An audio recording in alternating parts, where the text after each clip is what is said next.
그 순간 제 심장박동이 빨라지고 감정을 주체할 수가 없었습니다.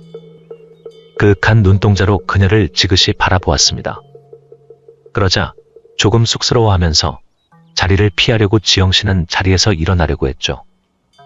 저는 얼른 그녀의 팔을 붙잡고 이야기를 했습니다. 아무래도 나는 더 이상 당신이 팀장으로 보이지 않고 여자로 보인다고 말했죠.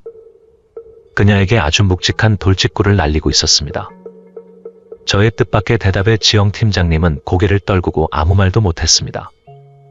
저는 당신을 향한 내 마음을 더 이상 주체할 수 없다고 다시 그녀에게 고백했습니다. 그러자 그녀도 갑자기 저를 일으켜 세우더니 저를 덮치기 시작했습니다. 우리는 아주 빠르게 서로의 사랑을 확인했습니다. 벽으로 밀치고 옷을 집어 던지고 모든 게 불타올랐습니다. 그녀의 손놀림은 조금 여유 있지만 아주 열정적으로 저를 탐하고 있었어요. 저 역시도 반바지 차림의 그녀를 더 가볍게 만들어주고 있었습니다. 침대에 내던지고 우리는 서로의 사랑을 확인했습니다. 서로 불타오르는 사랑을 나누고 열정을 나눴습니다. 긴장한 모습이 역력한 그녀는 몸을 파르르 떨기도 했습니다. 옅은 소리와 함께 탄색이 터져 나오기도 했습니다. 그런 소리들은 제 감정을 더 뒤흔들어 놨고 저는 온몸의 세포 하나가 소리를 지르고 있었습니다. 짜릿하고 놀라운 경험을 온몸으로 느끼고 있었습니다.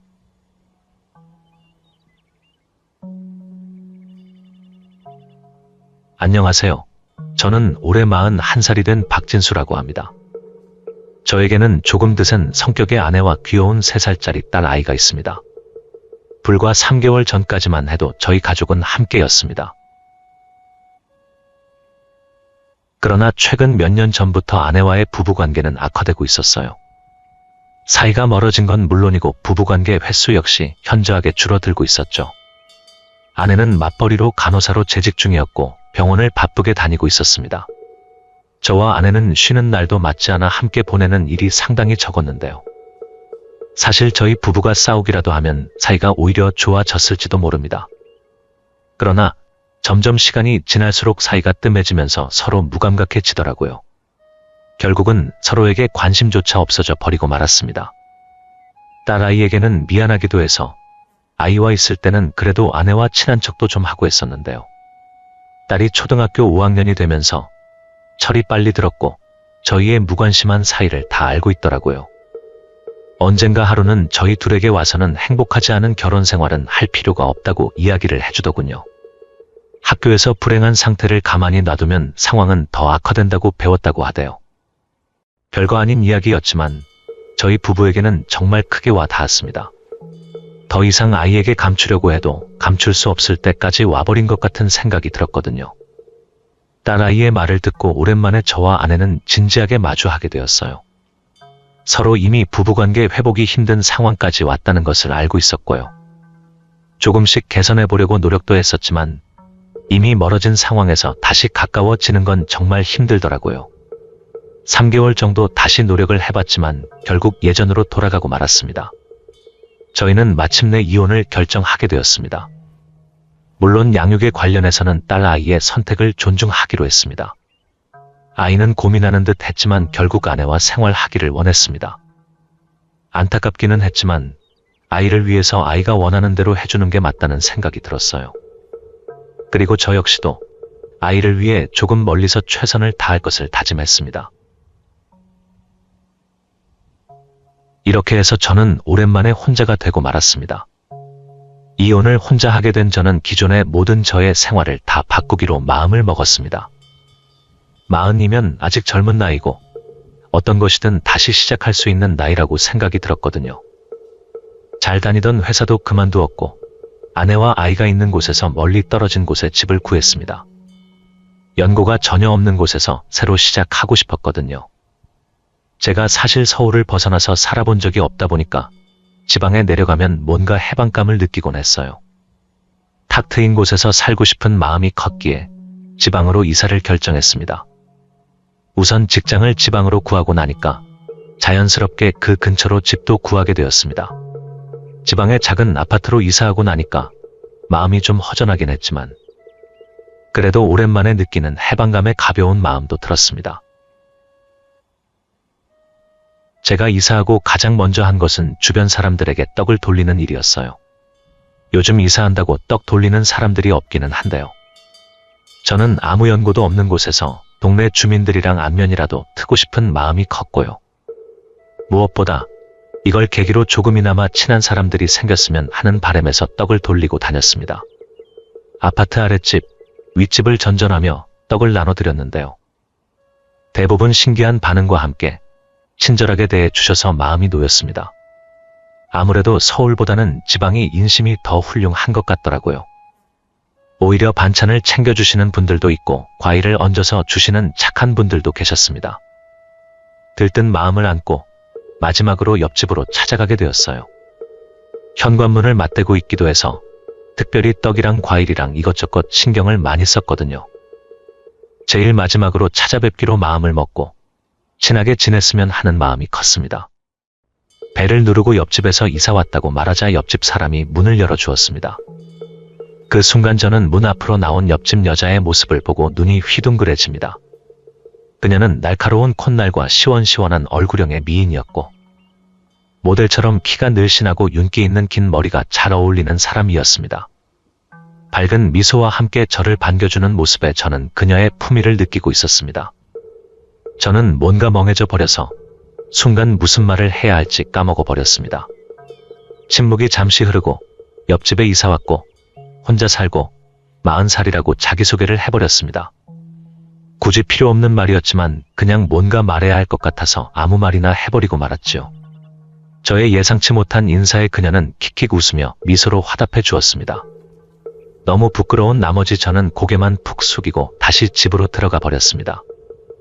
창피하기는 했지만 오랜만에 여성에게 느끼는 떨림에 약간 흥분되었습니다. 옆집 사람이랑 왠지 자주 마주칠 것 같은 기분 좋은 느낌까지 들었습니다. 그런데 이 아름다운 여인과 재회하는 날이 바로 다음날 일줄은 이때는 미처 몰랐습니다. 다음날은 저희 이직한 회사 입사 첫날이었습니다. 약간은 긴장한 상태로 넥타이를 고쳐 매고 심호흡을 하고 회사로 들어갔습니다. 회사 사무실로 들어가자 월요일 아침부터 분위기가 아주 냉랭했습니다. 어떤 여자 팀장이 부하 직원을 나무라고 있었거든요. 준비한 자료가 엉망이라며 오늘내로 다시 만들라며 화를 내고 있는 여자 팀장님이 계셨어요. 저 사람한테 걸리면 힘들겠다는 생각을 하고 그 여성을 딱 쳐다보는데 저는 뒤로 자빠질 뻔했습니다. 첫 출근한 저희 눈앞에서 화가 나 있는 여자 팀장이 바로 옆집 여자였던 것입니다.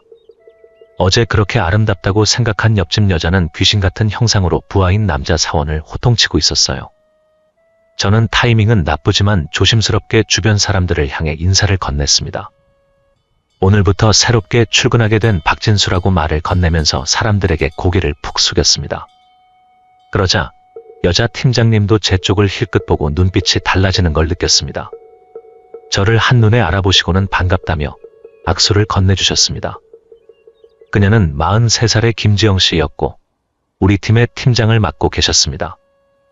시원시원한 성격에 웬만한 남자들보다 더 능력이 좋으신 분 같았습니다. 한 달 정도의 짧은 인수인계 기간이 끝나고 저는 본격적으로 업무에 투입되게 되었습니다. 그러던 어느 날 팀장님과 함께 고객사를 돌게 되었어요. 첫날에 그런 장면을 보고 말았기 때문에 처음에는 혼나지 않게 움찔하고 있었지만 한 달간 힐끔힐끔 지켜본 결과 팀장님은 일에 대해서 냉철한 분이었고 화를 내시기는 했지만 그래도 불합리하게 화를 내는 경우는 거의 없었습니다. 보험사 업무였기 때문에 고객분들과 맞닥뜨리는 일도 많았고 무엇보다 법리적인 해석도 들어가는 경우가 많아서 감정적으로나 이성적으로나 매우 고단한 업무였습니다. 그래도 팀장님은 고객을 대할 때는 매우 감정적인 사람으로 변하기도 했고 또 법적인 해석의 문제를 대할 때는 아주 이성적으로 차가운 사람처럼 변하기도 했습니다. 저 역시도 보험 업무는 매우 벅찼지만 그래도 새 출발을 다짐한 만큼 최선을 다하고 있었어요. 팀장님은 특히 고객들을 매우 중요하게 생각했기 때문에 고객들과의 미팅이 있을 때면 항상 직접 참석하는 걸 선호하셨습니다. 물론 부하 직원들을 대동해서 그들이 눈으로 보고 배우는 경험을 쌓도록 노력하셔서요. 저도 고객들을 잘 대하는 팀장님의 모습과 태도를 보고 본받을 게 많다는 생각이 들었습니다. 그래서 팀장님이 나가시는 미팅에는 저도 항상 동석을 했었습니다. 운전이나 준비해야 할 일들을 알아서 체크해서 팀장님을 깍듯하게 모셨기 때문에. 처음에는 좀 거부감이 있었지만 이내 저를 인정해 주셨습니다. 이러한 노력 덕분인지 저도 어느새 어렵던 업무가 점점 익숙해지고 있었습니다. 그러던 어느 날 지영 팀장님이 고객과의 약속이 꼬여버리고 말았습니다. 같은 시간대에 두 팀의 고객의 미팅을 잡아버리게 된 것이죠. 지영 팀장님은 조금 고민하시면서 결정을 못 내리고 있었습니다. 저는 조심스럽게 팀장님에게 이전에 해당 고객분을 만난 적이 있기 때문에 저에게 맡겨주실 수 있겠느냐고 여쭤봤습니다. 한 번도 혼자 고객사를 대응한 적이 없었던 저는 아주 부담스러웠지만 저의 능력을 보여줄 수 있는 좋은 기회 같기도 해서 제가 지원하게 된 것이었죠. 꼭 좋은 결과 가지고 가겠다는 말을 남기고 저는 회사를 나섰습니다. 그렇게 다짐하는 것은 좋지만 사실 저에게 자신감은 없는 상태였습니다. 하지만 누군가는 반드시 혼자서 업무를 처리해야 했고 그게 오히려 저였다는 사실이 다행이라는 생각이 들었습니다. 힘든 상담 일정이었지만 그럭저럭 수확을 거두게 되었습니다. 제가 거둔 수확이라고는 아주 작은 계약건 하나였습니다만 혼자서 이뤄낸 성과치고는 꽤 대단한 것이었습니다. 고객과의 미팅을 성공적으로 마치고 저는 지영 팀장님에게 보고를 하러 갔습니다. 늦은 저녁이었고 이미 퇴근 시간을 넘겨버린 상태였기 때문에 대부분의 직원들은 퇴근하고 없었지만 팀장님의 방은 환하게 밝혀져 있었습니다. 씁쓸한 미소로 저를 맞이하시는 팀장님을 보고 저는 활짝 웃어 보였습니다. 작은 계약이지만 그래도 계약을 성사시켰다며 팀장님에게 보고를 했죠. 팀장님은 조금 슬픈 얼굴로 저를 맞이해 주셨어요. 아무래도 회사에서 자신에게 너무 과도한 업무를 주고 있는 게 아닌가 하는 회의감이 든다고 하셨습니다. 계속해서 우리 팀 실적이 다른 팀보다 잘 나오니까 무리한 업무를 주어서 실수가 발생하도록 만들고 있다는 것이었죠. 사실 우리 회사에는 여자 팀장에 대한 안 좋은 선입견 같은 게 있었습니다. 여자 팀장들은 자기밖에 모르고 동료들을 챙기지 못한다는 지적이 늘 있었죠. 특히 이번에 고객과 미팅이 2개가 일정이 겹쳐지게 된 것도 지영 팀장을 시기하는 누군가가 꾸며낸 계략 같다고 이야기를 하셨습니다. 그렇게 팀장님은 눈물을 글썽이며 저에게 한탄을 해왔습니다. 회사에서 여자가 겪어야 하는 사내 정치의 슬픈 일면을 알 수 있었습니다. 자신은 누구보다 성공하고 싶어서 다른 남자들 못지않게 일도 많이 해오고 특히 결혼도 하지 않고 일에만 매달렸다고 하시더라고요. 혹시 결혼하고 아이 낳고 육아휴직하면 여자라서 능률이 떨어진다는 소리를 듣기 싫었다는 그녀였습니다. 여자라고 상대가 얕보지 않도록 어떠한 단점도 보여주지 않았다는 거죠. 그런데 자신이 계속 성과를 내고 실적을 내고 치고 나가더라도 동기들의 시샘과 윗선에서 잘 나가는 여자를 좋지 않게 본다고 하시더라고요. 사실 성과만 놓고 보면 지영 팀장님은 이미 임원까지 올라갈 수 있는 실적이었습니다. 팀장에 진급한 지 벌써 5년이 넘었는데 아직도 앞을 모르겠다는 그녀는 눈물을 글썽였어요. 사실 그 전까지만 하더라도 제 생각에는 팀장 정도라도 대단하다고 생각했거든요. 저는 언제 팀장이 될 수 있을까 상상해본 적도 있고요. 그런데 이 가녀린 여성은 이렇게 여린 마음으로 어떻게 직장 생활을 해왔던 걸까요? 그녀가 해낸 성과들이 새삼 대단하다는 생각이 들었습니다. 팀장님은 한참 동안 신세 한탄을 하시다가 저를 보고 미소를 다시 지어 보이셨습니다. 고객과 계약을 따낸 걸 축하한다면서 아주 고맙다는 말도 잊지 않았습니다. 혼자서 처음 계약을 따냈으니 이제는 더 잘할 거라면서 응원도 잊지 않았습니다. 자신도 힘든 상태였지만 남을 칭찬해주는 마음씨를 보고 저는 더 반해버렸습니다. 믿고 의지할 부하 직원이 생겨서 기쁘다는 말도 건네주셨습니다. 그러나 오늘 자신이 보인 눈물이나 한탄은 잊어 달라는 당부의 말도 전하셨죠. 부하 직원에게 이렇게 약한 걸 보여주면 안 된다고 생각했는데 솔직한 마음을 얘기할 수 있어서 편해졌다고도 이야기를 했습니다. 저는 지영 팀장님의 눈물을 닦으며 수줍게 미소 지어 보였습니다. 그 순간 내 안에서 지영 씨를 사랑한다고 생각하는 감정이 솟구쳤습니다. 짧은 순간이었지만 우리는 서로 많이 의지하고 있었습니다. 부하 직원과 직장 상사로서도 그랬고 지친 여자와 이혼당한 남자의 처지에서도 그랬습니다. 그 일이 있고 얼마 후 지영 팀장님이 결근을 내셨습니다. 사실 그녀는 휴일에도 출근할 정도로 열정이 넘치시는 분이었는데 평일에 병가를 내고 쉬는 것은 아주 드문 일이었습니다. 회사의 많은 사람들이 지영 씨가 출근 안 한 걸 아주 놀라워했습니다. 지난 10년간 그녀가 회사를 빠진 걸 본 적이 없다는 사람들도 있었으니까요. 저는 일을 하면서도 지영 씨 걱정에 도무지 일이 손에 잡히지 않았습니다. 퇴근 시간이 다가오자 얼른 짐을 싸서 집으로 빨리 퇴근을 했습니다. 그리고 옆집 문을 두드리고 지영 씨가 나오길 기다렸습니다. 조금 있자 창백한 얼굴로 지영 씨가 문을 열어주었습니다. 머리가 아프고 어지러워서 한 끼도 못 먹었다는 그녀는 저에게 문만 열어주고는 방으로 들어가서 침대에 다시 누워 있었습니다. 도저히 이대로 그녀를 두고 올 수 없던 저는 근처 식당에서 죽을 포장했고 약국에 들려서 그녀의 증상이 호전될 것들을 처방받아서 다시 올라왔습니다. 그녀의 얼굴을 너무 창백해서 힘들어 보였지만 몸을 억지로 일으켜서 죽을 먹이고 약을 먹여서 다시 침대에 눕혔습니다. 아마 상당한 스트레스와 과로로 몸살에 걸린 것 같았습니다. 가쁜 숨을 몰아쉬며 누워있는 그녀를 바라보며 손을 잡아주었습니다. 그녀는 힘이 없는 목소리로 저에게 조금만 옆에 있어 주지 않겠냐고 부탁을 해왔습니다. 갑작스런 제의에 당황했지만 그녀의 부탁을 받고 조금 기쁜 마음이 들었습니다. 저는 지영 씨가 진정될 때까지 함께 있기로 마음을 먹었습니다. 직장 상사로도 옆집 이웃으로도 그녀를 반드시 돌봐줘야만 했기 때문입니다. 꽤 시간이 흐르고 저도 모르게 그녀 옆에서 조금 잠이 들었습니다. 마침내 그녀가 깨어났고 이전보다 몸이 훨씬 좋아졌다고 저에게 말을 건넸습니다. 저는 그녀에게 따뜻한 물을 한 잔 내어주고 다시 잠드는 걸 옆에서 지켜보았습니다. 그녀가 곤히 잠든 걸 확인하고 그녀 몰래 이마에 입을 맞추고 그녀의 집을 나섰습니다. 아마 잠에 들었기 때문에 제가 이마에 입을 맞춘 것은 몰랐을지라도 저는 떨리는 마음을 부여잡고 다시 집으로 돌아오게 된 것입니다. 그 사건 이후로 저희는 조금 더 친해지게 되었어요.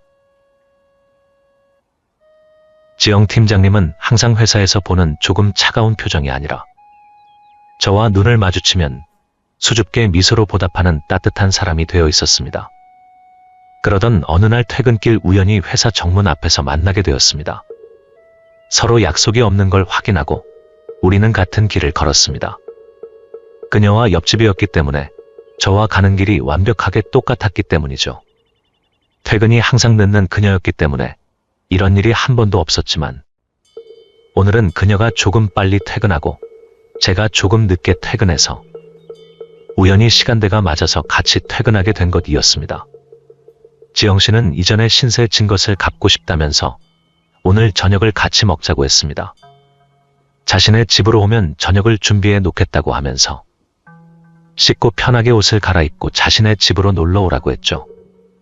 저는 속으로 쾌재를 부르고 집으로 들어가 다시 옷 매무새를 다듬었습니다.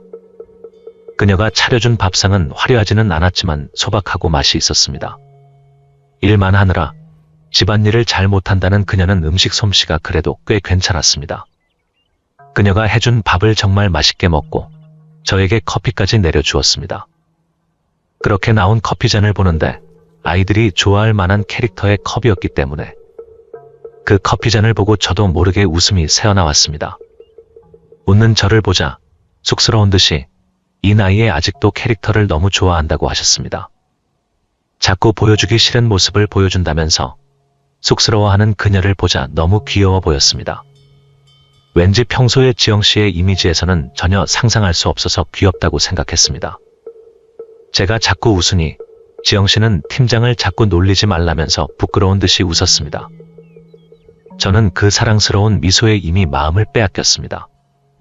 그녀를 그윽하게 바라보고 저는 그녀의 팔을 붙잡았습니다. 우리는 눈을 맞추고 서로 사랑을 확인했습니다. 어느새 우리는 침대에서 서로 하나가 되었습니다. 조금 긴장한 모습이 있었지만 그녀도 기분이 아주 좋아 보였습니다. 저 역시도 아주 오랜만에 짜릿한 경험을 하고 있었습니다. 그 사건 이후로 더욱 가까워진 우리는 그녀의 집에서 자주 저녁 식사를 했습니다. 또 저의 이혼이라든지 딸이 한 명 있지만 헤어진 아내가 맡아 키우고 있는 것, 딸아이와 한 달에 한 번 면회를 하고 있는 것을 이야기했습니다. 그녀는 제가 딸과 함께 살 수 없어서 조금 안 돼 보인다고 저를 위로해 주었습니다. 저는 매일 같이 보낼 수 없다는 것은 외롭지만 그래도 아이의 행복이 우선이라고 말해 주었습니다. 그리고 당신과 행복한 시간을 보내고 있으니 그걸로 만족한다고 이야기했죠. 평화로운 시간이 지나고 갑작스러운 소식이 찾아왔습니다. 헤어진 아내가 갑작스럽게 해외로 전근을 가게 된 것이었습니다. 아직 초등학교 1학년이었던 제 딸은 해외로 가지 않기로 했고, 여러 가지 절차는 힘들었지만 저는 다시 제 딸아이와 함께 살게 되었습니다. 오랜만에 같이 살게 되어서 딸아이가 조금 어색할 법도 한데, 기특하게도 그런 것도 하나도 없이 제 말도 잘 듣고 집안일도 열심히 도와주었습니다. 이렇게 해서 딸과의 둘이서 사는 것은 순조로워졌습니다. 그러나 딸과의 시간이 늘어나면서 지영씨와는 만날 수 없는 날이 계속되었습니다. 아무래도 아직은 어린 딸에게 지영씨의 존재를 알려주는 것은 매우 벅찬 일이었고, 그걸 아이가 이해한다고 해도 엄마와 겹쳐지면서 조금 혼란스러워할 것 같았거든요. 지영씨와는 일하러 가면 얼굴을 마주치지만 회사에서는 어디까지는 팀장님이었고 비밀연애였기 때문에 저의 근심이 깊어져만 갔습니다. 저는 더 이상은 이렇게 지내기 어려울 것 같다는 생각이 들었습니다. 그래서 시간을 내서 지영씨와 딸 아이 그리고 저까지 모두 3명이서 한자리에 모일 계획을 짰습니다. 먼저 지영씨에게 양해를 구했고, 지영씨 역시 망설였지만 앞으로를 생각하면 언젠간 할 이야기라며 제 말을 따라주었습니다. 그리고 셋이 함께 하게 된 저녁 식사 자리에서 조금 용기를 내어보았습니다. 아무래도 가끔 딸아이는 옆집 아줌마 정도로 지영씨를 생각하고 있었기 때문에 서로 왕래도 조금 했었고 좋은 이미지를 가지고 있었는데, 아빠의 좋은 친구라고 소개를 시켜주고 앞으로도 자주 이렇게 만날 거라고 이야기를 했습니다. 딸아이는 조금 혼란스러운 듯 보였지만 시간이 지나고 안정을 찾았습니다. 이제는 지영씨와도 스스럼 없이 지내기도 했습니다. 두 사람은 오히려 저보다 말이 서로 잘 통하기도 했습니다. 같은 여자라서 그런지 비슷한 취향을 공유하기도 했거든요. 아이도 지영씨를 많이 좋아라 하고 지영씨 역시도 제 딸에게 정을 많이 주었습니다. 언젠가 하루는 지영씨가 제 곁에서 딸아이를 칭찬하며 자신에게도 딸이 생긴 것 같아서 기쁘다며 저에게 안겨왔습니다. 지영씨의 말을 듣자 제 마음이 한결 더 가벼워졌습니다. 시간이 좀 더 지나자 우리 세 사람은 이제 한 가족이 된 것처럼 친해졌습니다. 가끔은 지영 팀장님도 우리 집에서 함께 저녁을 먹고 다음날 출근을 같이 하기도 했습니다. 딸 아이를 학교에 데려다 주는 것도 물론 같이 했죠. 그러던 어느 날 갑작스러운 고객 미팅으로 제 퇴근이 늦어지게 되었고, 지영씨에게 딸의 저녁 식사를 어렵게 부탁하게 되었습니다. 둘이서만 외식을 하게 되었다면서 지영씨는 오히려 기분이 좋아 보였고, 딸에게 전화해서 둘이 식사를 하라고 얘기해주자 신난다며 좋아했습니다. 야근을 끝내고 집으로 오는데 지영씨가 딸 아이와 마중을 나온다고 했습니다. 밤이 좀 늦은 시간이었지만 빨리 두 사람을 안아주고 싶은 마음에 제 기분이 들떴습니다. 그런데 그날은 뭔가 불길한 기분이 들었습니다. 왜 언제나 기분 나쁜 예감은 틀리지 않는 걸까요? 마중 나와 있다는 장소에 거의 도착했을 무렵 커다란 경적 소리와 요란한 브레이크 소리가 들려왔습니다. 그리고 제 눈에는 아파트 앞 도로에 쓰러져 있는 두 사람의 모습이 눈에 들어왔습니다. 설마 하면서 미친 듯이 달려가고 있는데 거기에는 제가 이 세상에서 가장 사랑하는 두 사람이 엉켜 있었습니다. 제 정신이 아닌 상태에서 저는 급하게 구급차를 불렀습니다. 딸 아이와 지영씨가 도로에 누워있는 그때를 생각하면 지금도 아찔합니다. 거기서부터 구급차에 실어 두 사람을 옮기기까지는 기억이 가물가물합니다. 두 사람 모두 제 부름에 반응하지 않았습니다. 둘 다 정신을 잃은 상태였고 제 눈에서는 눈물이 계속 흐르고 있었습니다. 뭐가 뭔지 알 수 없었지만 저는 구급차에서 내내 기도를 할 수밖에 없었습니다. 제발 두 사람 중 어떤 사람도 데려가지 말아달라며 미친 듯이 기도를 했습니다. 차라리 저를 데려갔으면 하는 마음으로 신께 기도를 올렸습니다. 병원에 도착하니 의사 선생님을 만날 수 있었습니다.